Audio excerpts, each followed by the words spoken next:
Hey kiddo, hope you're doing well. Let's continue. Chapter 5 The Avenging Angels. All night their course lay through intricate defiles and over irregular and rock strewn paths. More than once they lost their way, but Hope's intimate knowledge of the mountains enabled them to regain the track once more. When morning broke, a scene of marvelous, though savage beauty lay before them. In every direction the great snow capped peaks hemmed them in, peeping over each other's shoulders to the far horizon.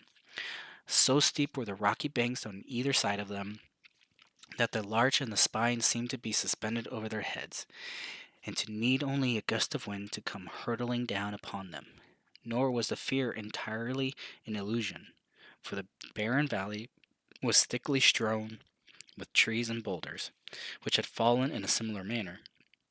Even as they passed, a great rock came thundering down with a hoarse rattle which woke the echoes in the silent gorges, and startled the wary horses into a gallop. As the sun rose slowly above the eastern horizon, the caps of the great mountains lit up one after the other like lamps at a festival, until they were all ruddy and glowing. The magnificent spectacle cheered the hearts of the three fugitives and gave them fresh energy. At a wild torrent which swept out of a ravine, they called a halt and watered their horses. While they partook of a hasty breakfast, Lucy and her father would fain have rested longer, but Jefferson Hope was inexorable. They will be upon our track by this time, he said. Everything depends upon our speed. Once safe in Carson, we may rest for the remainder of our lives. During the whole of that day, they struggled on through the defiles, and by evening they calculated that they were more than 30 miles from their enemies. At night time, they chose the base of a beetling crag, where the rocks offered some protection from the chill wind, and there, huddled together for warmth, they enjoyed a few hours' sleep. Before daybreak, however, they were up and on their way once more. They had seen no signs of any pursuers, and Jefferson Hope began to think that they were fairly out of the reach of the terrible organization whose enmity they had incurred. He little knew how far that iron grasp could reach, or how soon it was to close upon them and crush them. About the middle of the second day of their flight, their scanty store of provisions began to run out. This gave the hunter little uneasiness, however, for there was game to be had among the mountains, and he had frequently before had to depend upon his rifle for the needs of life. Choosing a sheltered nook, he piled together a few dried branches and made a blazing fire at which his companions might warm themselves, for they were now nearly 5,000 feet above the sea level, and the air was bitter and keen. Having tethered the horses and bade Lucy adieu, he threw his gun over his shoulders and set out in search of whatever chance might throw in his way. Looking back, he saw the old man and the young girl crouching over the blazing fire, while the three animals stood motionless in the background. Then the intervening rocks hid them from his view. He walked for a couple miles through one ravine after another without success, though from the marks upon the bark of the trees and other indications he judged that there were numerous bears in the vicinity. At last, after 2 or 3 hours' fruitless search, he was thinking of turning back in despair when, casting his eye upwards, he saw a sight which sent a thrill of pleasure through his heart. On the edge of a jutting pinnacle, 300 or 400 feet above him, there stood a creature somewhat resembling a sheep in appearance, but armed with a pair of gigantic horns. The bighorn, for so it is called, was acting, probably as a guardian over a flock which were invisible to the hunter, but fortunately it was heading in the opposite direction and had not perceived him. Lying on his face, he rested his rifle upon a rock and took a long, steady aim before drawing the trigger. The animal sprang into the air, tottered off for a moment upon the edge of the precipice, and then came crashing down into the valley beneath. The creature was too unwieldy to lift, so the hunter contented himself with cutting away one haunch and part of the flank. With this trophy over his shoulder, he hastened to retrace his steps, for the evening was already drawing in. He had hardly started, however, before he realized the difficulty which faced him. In his eagerness, he had wandered far past the ravines which were known to him, and it was no easy matter to pick out the path which he had taken. The valley in which he found himself divided and subdivided into many gorges, which were so like each other that it was impossible to distinguish one from the other. He followed for a mile or more until he came to a mountain torrent which he was sure that he had never seen before. Convinced that he had taken the wrong turn, he tried another, but with the same result. Night was coming on rapidly, and it was almost dark before he at last found himself in a defile which was familiar to him. Even then, it was no easy matter to keep to the right track, for the moon had not yet risen, and the high cliffs on either side of the mountain made the obscurity more profound. Weighed down with his burden and weary from his exertions, he stumbled along, keeping up his heart by the reflection that every step brought him nearer to Lucy, and that he carried with him enough to ensure them food for the remainder of their journey. He had now come to the mouth of the very defile in which he had left them. Even in the darkness he could recognize the outline of the cliffs which bounded it. They must, he reflected, be awaiting him anxiously, for he had been absent nearly 5 hours. In the gladness of his heart he put his hands to his mouth and made the glen re-echo to a loud halloo as he signaled that he was coming. He paused and listened for an answer. None came save his own cry, which clattered up the dreary silent ravines and was borne back to his ears in countless repetitions. Again he shouted, even louder than before, and again no whisper came back from the friends whom he had left such a short time ago. A vague, nameless dread came over him, and he hurried onwards frantically, dropping the precious food in his agitation. When he turned the corner, he came full in sight of the spot where the fire had been lit. There was still a glowing pile of wood ashes there, but it had evidently not been tended since his departure. The same dead silence still reigned all around. With his fears all changed to convictions, he hurried on. There was no living creature near the remains of the fire. Animals, man, maiden, all were gone. It was only too clear that some sudden and terrible disaster had occurred during his absence, a disaster which had embraced them all, and yet had left no traces behind. Bewildered and stunned by this blow, Jefferson Hope felt his head spin round and had to lean upon his rifle to save himself from falling. He was essentially a man of action, however, and speedily recovered from his temporary impotence. Seizing half a consumed piece of wood from the smoldering fire, he blew it into a flame and proceeded with its help to examine the little camp. The ground was all stamped down by the feet of horses, showing that a large party of mounted men had overtaken the fugitives. The direction of their tracks proved that they had afterwards turned back to Salt Lake City. Had they carried back both of his companions with them? Jefferson Hope had almost persuaded himself that they must have done so, when his eyes fell upon an object which made every nerve of his body tingle within him. A little way on one side of the camp was a low-lying heap of reddish soil, which had assuredly not been there before. There was no mistaking it for anything but a newly dug grave. As the young hunter approached, he perceived that a stick had been planted on it, with a sheet of paper stuck in the cleft fork of it. The inscription upon the paper was brief, but to the point. John Ferrier, formerly of Salt Lake City, died August 4th, 1860. The sturdy old man whom he had left so short a time before was gone, then, and this was all his epitaph. Jefferson Hope looked wildly round to see if there was a second grave, but there was no sign of one. Lucy had been carried back to their terrible pursuers to fulfill her original destiny by becoming one of the harem of the elder son. As the young fellow realized the certainty of her fate and his own powerlessness to prevent it, he wished that he, too, was lying with the old farmer in his last silent resting place.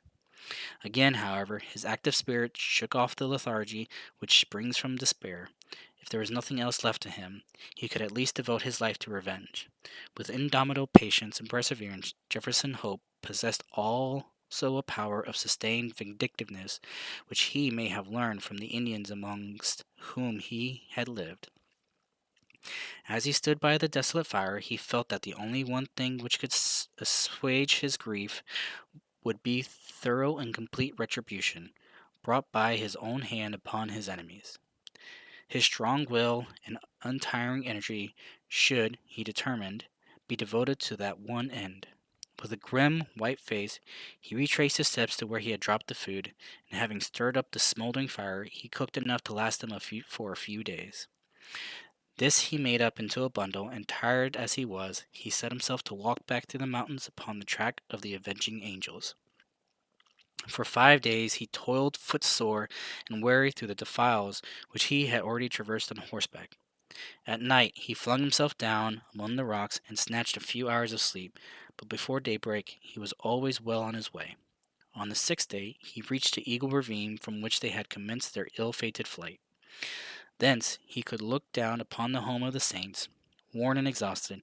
He leaned upon his rifle and shook his gaunt hand fiercely at the silent, widespread city beneath him. As he looked at it, he observed that there were flags in some of the principal streets and other signs of festivity. He was still speculating as to what this might mean when he heard the clatter of horses' hoofs and saw a mounted man riding towards him. As he approached, he recognized him as a Mormon named Cowper, to whom he had rendered services at different times. He therefore accosted him when he got up to him, with the object of finding out what Lucy Ferrier's fate had been. "I am Jefferson Hope," he said. "You remember me." The Mormon looked at him with undisguised astonishment. Indeed, it was difficult to recognize in this tattered, unkempt wanderer, with ghastly white face and fierce, wild eyes, the spruce young hunter of former days. Having, however, at last satisfied himself as to his identity, the man's surprise changed to consternation. "You are mad to come here," he cried. "It is as much as my own life is worth to be seen talking with you. There is a warrant against you from the Holy Four for assisting the farriers away." "I don't fear them, or their warrant," Hope said, earnestly. "You must know something of this matter, Cowper. I conjure you by everything you hold dear to you answer a few questions. We have always been friends. For God's sake, don't refuse to answer me." "What is it?" the Mormon asked uneasily. "Be quick. The very rocks have ears and the trees eyes. What has become of Lucy Ferrier?" "She was married yesterday to young Trevor." "Hold up, man. Hold up. You have no life left in you." "Don't mind me," said Hope faintly. He was white to the very lips, and had sunk down on the stone against which he had been leaning. "Married, you say?" "Married yesterday. That's what those flags are for on the endowment house. There was some words between young Drebber and young Stangerson as to which was to have her.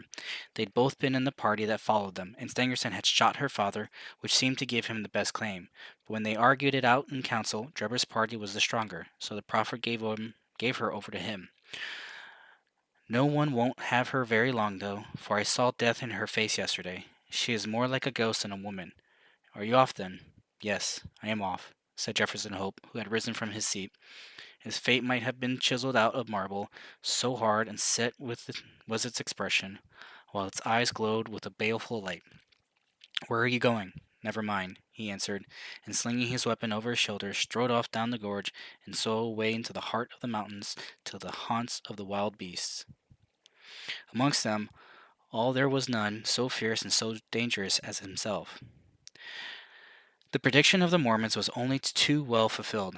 Whether it was the terrible death of her father, or the effects of the hateful marriage into which she had been forced, poor Lucy never held her head again, but pined away and died within a month. Her sottish husband, who had married her principally for the sake of John Ferrier's property, did not affect any great grief at his bereavement, but his other wives mourned over her and sat up with her the night before the burial, as is the Mormon custom. They were grouped round the bier in the early hours of the morning, when, to their inexpressible fear and astonishment, the door was flung open, and a savage-looking, weather-beaten man in tattered garments strode into the room. Without a glance or a word to the cowering women, he walked up to the white, silent figure which he had once contained the pure soul of Lucy Ferrier. Stooping over her, he pressed his lips reverently to her cold forehead, and then, snatching up her hand, he took the wedding ring from her finger. "She shall not be buried in that," he cried with a fierce snarl, and before an alarm could be raised, sprang down the stairs and was gone. So strange and so brief was the episode that the watchers might have found it hard to believe it themselves or persuade other people of it, had it not been for the undeniable fact that the circlet of gold which marked her as having been a bride had disappeared. For some months Jefferson Hope lingered among the mountains, leading a strange and wild life, and nursing in his heart the fierce desire for vengeance which possessed him. Tales were told in the city of the weird figure which was seen prowling about the suburbs, and which haunted the lonely mountain gorges. Once a bullet whistled through Stangerson's window and flattened itself upon the wall within a foot of him. On another occasion, as Trevor passed under a cliff, a great boulder crashed down on him, and he only escaped a terrible death by throwing himself upon his face. The two young Mormons were not long in discovering the reason of these attempts upon their lives, and led repeated expeditions into the mountains in the hope of capturing or killing their enemy, but always without success. Then they adopted the precaution of never going out alone or after nightfall, and of having their houses guarded. After a time, they were able to relax the measures, for nothing was either heard or seen of their opponent, and they hoped that time had cooled his vindictiveness. Far from doing so, it had, if anything, augmented it. The hunter's mind was of a hard, unyielding nature, and the predominant idea of revenge had taken such complete possession of it that there was no room for any other emotion. He was, however, above all things, practical. He soon realized that even his iron constitution could not stand the incessant strain which was putting upon it. Exposure and want of wholesome food was wearing him out. If he died like a dog among the mountains, what was to become of his revenge then? And yet, such death was sure to overtake him if he persisted. He felt that that was to play his enemy's game, so he reluctantly returned to the old Nevada mines, there to recruit his health and to amass money enough to allow him to pursue his object without privation. His intention had been to be absent a year at the most, but a combination of unforeseen circumstances prevented him leaving the mines for nearly 5. At the end of that time, however, his memory of his wrongs and his craving for revenge were quite as keen as on that memorable night when he had stood by John Ferrier's grave. Disguised and under an assumed name, he returned to Salt Lake City, careless what became of his own life as long as he obtained what he knew to be justice. There he found evil tidings awaiting him. There had been a schism among the chosen people a few months before. Some of the younger members of the church having rebelled against the authority of the elders, and the result had been the secession of a certain number of the malcontents who had left Utah and become Gentiles. Among these had been Drebber and Stangerson, and no one knew whither they had gone. Rumor reported that Drebber had managed to convert a large part of his property into money and that he had departed a wealthy man, while his companion, Stangerson, was comparatively poor. There was no clue at all, however, as to their whereabouts. Many a man, however vindictive, would have abandoned all thought of revenge in the face of such difficulty, but Jefferson Hope never faltered for a moment.